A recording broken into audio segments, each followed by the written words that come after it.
Good morning, everybody. My name is Stacey Renee. I'm a mindset coach, and we had an amazing time in story time with Stacey this morning. I want to thank all of you who have subscribed, and I hope that this story is helpful and that you can identify. Sometimes we identify more with things outside of ourselves than inside, but let's take it in a little bit. So take a deep breath in and out and listen and just slow down, okay?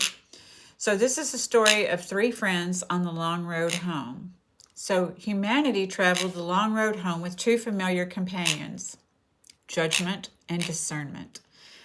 Judgment had always been her loud protector, quick to warn, defend, and to shut things down so she didn't get hurt. And discernment was softer, the inner guide who simply noticed what aligned with her truth.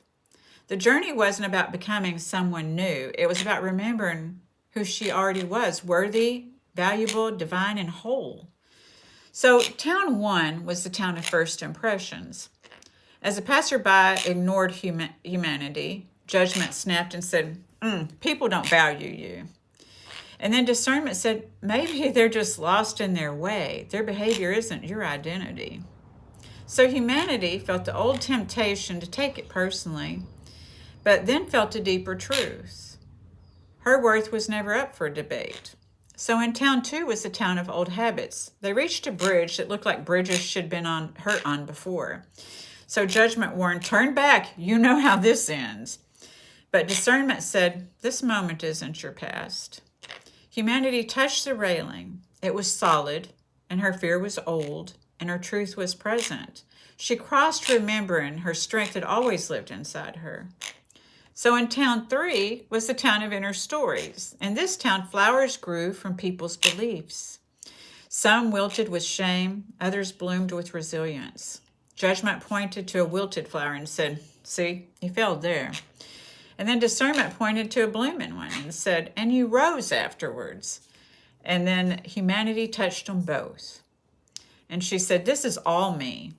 Not the mistake, but the one who lives through it and still carries something sacred.